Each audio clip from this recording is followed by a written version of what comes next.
apparently, if you dislike a book on Twitter, you will be taken out back. And we can see this happen in 3 different instances over the past few weeks alone, so let's dive into them. Starting with the most recent instance of this, where on March 6th, someone posted their review to This Is How You Lose the Time War.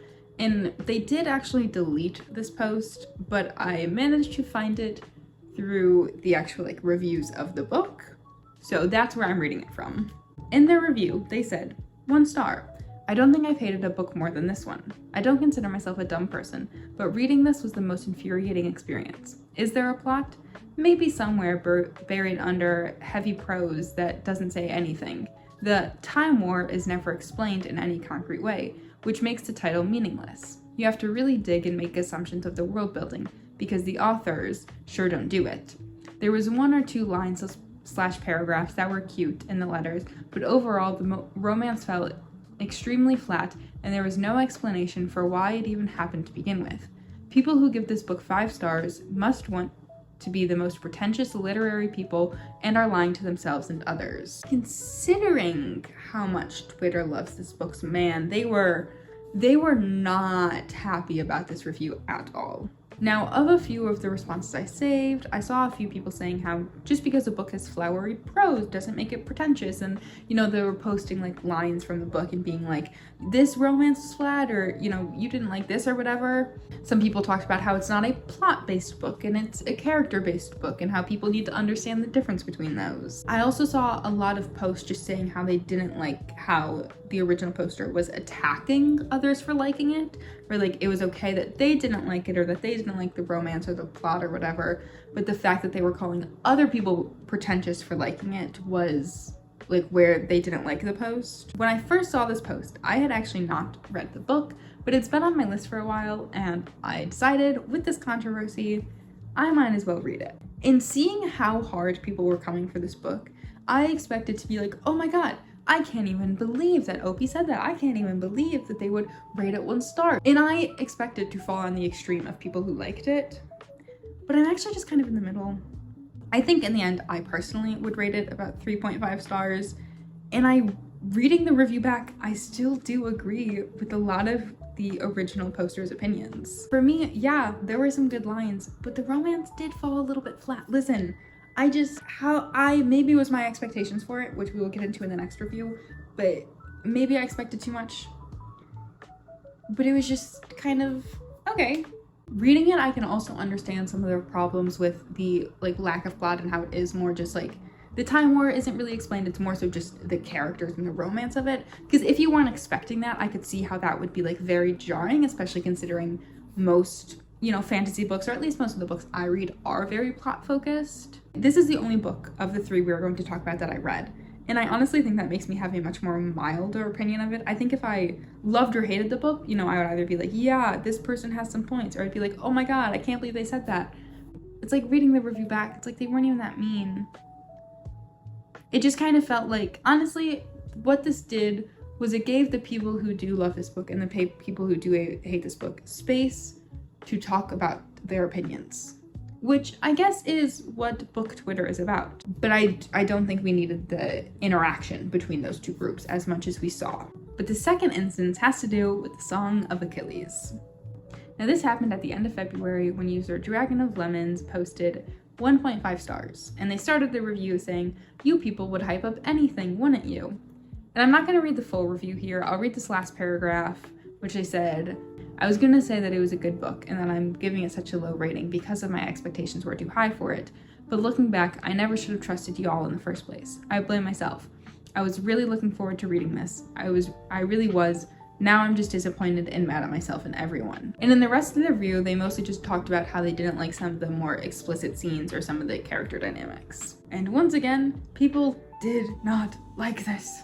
A lot of people said how it was weird that they were attacking the book for having explicit scenes with minors because it's based on ancient Greece and that was the norm back then. But then I did also see a lot of people taking this out as an opportunity to be like, yes, finally, we all hate this book, and kind of rallying together and also sharing their hate for the book, which I think really just fueled fueled the rage.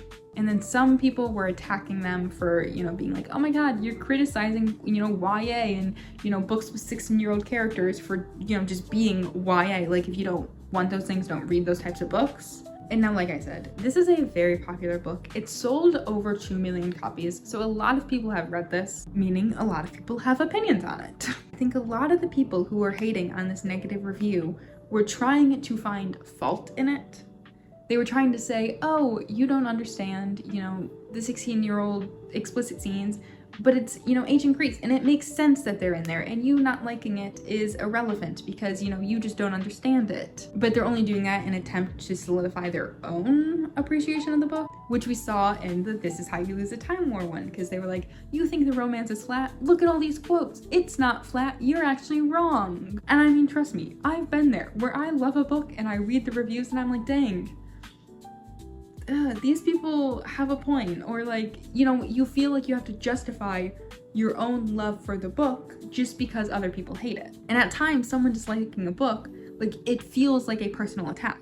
And in both of these instances, we can see with This Is How You Lose the Time War, people were like, you're calling it pretentious and you're attacking people who like it. And then with this one, people, how they started with like, you would hype anything, wouldn't you? They're like, wow, you're attacking the people who like it, and you're making fun of people for liking it and promoting the book, just because they like it and you don't. And they almost take that as a valid reason to start attacking the original poster, because they're like, well, you attacked first. You insulted the book that I love. It almost feels like both sides are trying to discount the people who are on those sides by saying, you just don't understand it. You're too pretentious. You're not pretentious enough. You don't understand YA. You don't understand the historical context of this. Instead of just being like, they didn't like the book and they're trying to make their case stronger by making the other people weaker. With this review, I also saw a lot of people like saying that people who didn't like the book lacked like media comprehension, but like criticizing books and giving commentary and understanding why you don't like things that you read is also a part of media comprehension. Like, just because they don't have the same comprehension as you doesn't mean theirs is wrong. Once again, it is just a case of people on both sides attacking each other to try and solidify their own opinions of a book. Which, if you think that these people decided to be attacked because they insulted the people who liked the book first, I can kind of see an argument for that, because it's like, I do understand like calling people pretentious for liking something and saying that they're just, liking it to hop on a train, or saying, you will promote anything. Like, yeah, it's attacking, but I think it just, people go overboard. Sometimes it's maybe just better to not engage with people who don't like the same media as you, if you can only take it to a place of personal attacks and saying that they don't understand it. Which leads us to our last one, which somehow was posted on the same day as the Song of Achilles one. Twitter was just going crazy that day. And this one wasn't even a specific book review, but I still wanted to include it because it kind of touches on a few points I talked about earlier that I want to expand on. Because this proves that even if you don't like attack a book or the people who like it, or if you don't even make a review, you still aren't safe. So this tweet has 20.4 million views, and it addresses the book Tampa, which this user was basically saying how they saw the book on a bookshelf and they were very surprised by it. Which I'm not going to read the whole little back of it, but basically the book is about a pedophile who is a teacher, and she preys on young students. And people still found a way to be mad at this person for being shocked by this book.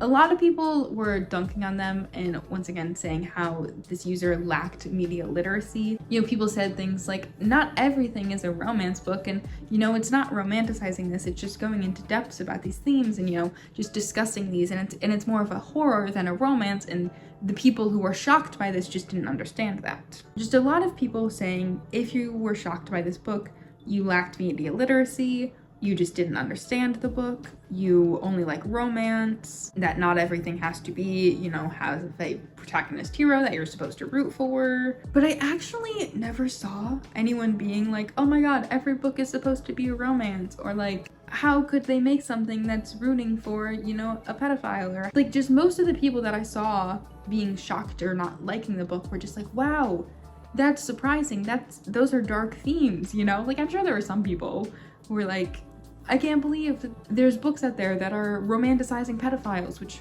is not what the book is doing. But I think that more so people took it too far in the other direction of being like, you guys just don't understand media literacy. You guys are just dumb. And especially in the time we are in, I think it is very important to support books and write books and read books that explore unconventional themes or more darker narratives. And I can understand why some people wanted to explain that that was the book's purpose, right? Because if you did just read it, you might be like, whoa, that's shocking. How can that be a book? And to be like, hey, so it's actually written in a way where this character is portrayed in a negative light, and it just kind of like talks about those themes and stuff.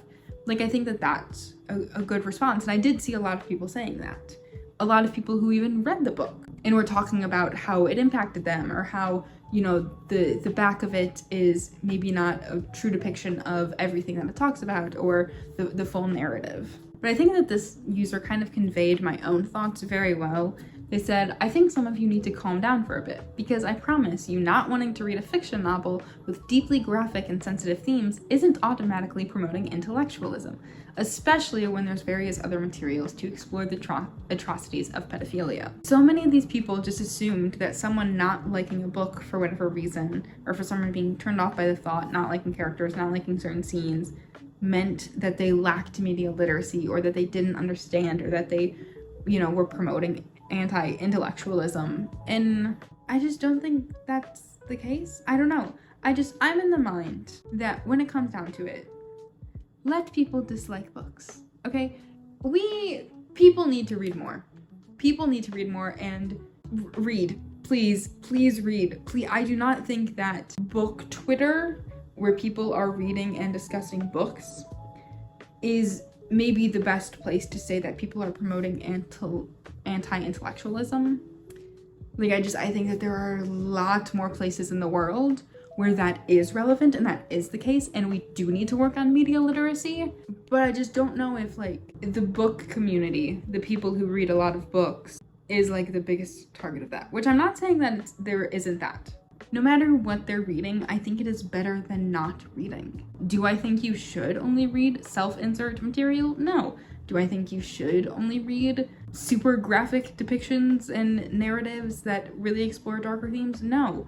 It's still better than not reading, especially in a world where so many people are not reading anything. I just think we need to allow more people to like what they like in books and not like what they don't like. I don't know. I don't think because someone doesn't like a book, it makes them illiterate. I don't think because people don't like certain things in their books, or because they don't want to read certain things, that makes them against those things, unless they say that, obviously. But like, I don't know. I think it's a lot of people jump to conclusions to try and defend their own beliefs. And because it's the internet, and because you don't actually know these people, and because you just see a few posts, and then you get angry, and then you explore your own ideas, but then those people, you're not able to express your full ideas because there's nuance in every situation, and then people attack you for your own ideas, and then you attack back, and it just kind of snowballs. I think it's good that we like different things, because it gives us variety, and variety is good, and you finding what you like often takes finding things that you don't like. I obviously would recommend that you try and diversify what you're reading. Try and read a wider variety of things. Try and explore new topics, because that is how you might learn. You might think, oh, I don't like these things, and then you read it and you go, wait, I actually kind of like that. Maybe I want to explore more of that. Right? Don't pigeonhole yourself into one type of book, one type of theme, one type of idea, when there is so much out there. And obviously it is important to support that very much, but that doesn't mean you have to read it. But we should try and make sure that the space for those things exists for the people who do like them. So I guess what I'm trying to say is, dislike things, find what you dislike, have commentary on what you dislike, but don't attack other people for liking it or for not liking it, because that variety allows us to have more books and to have wider discussions on the things we don't like. Because if we all say, hey, this is the only type of book you can like, and we all have to agree, that's not very fun, is it? We need to have wide ideas. We need to explore themes, but those only happen when you give people the space to know what they like, to know what they don't like, and to also to create those variety of things. I don't even know if I'm making sense anymore. I don't know. I think we're all different, and it definitely is important to read and to try and improve your media literacy and to explore things. But I don't think claiming that people lack those things because they don't understand something the way you understand it, I don't think that that opinion has as much footing as you think it may have. Because there are probably things that you don't like, or that you don't understand, or that you stray away from, that other people love. But that is going to be the end of this video. Thank you so much for watching. Make sure to like and subscribe and turn on the notification bell, because the next video I'm going to be posting is going to be exploring some probably rhetorical questions that I found on the internet, but that I'm going to dive into anyway, because I think learning and curiosity are important. But thank you for watching. Make sure to let me know your thoughts in the comments, but I will see you in the next one.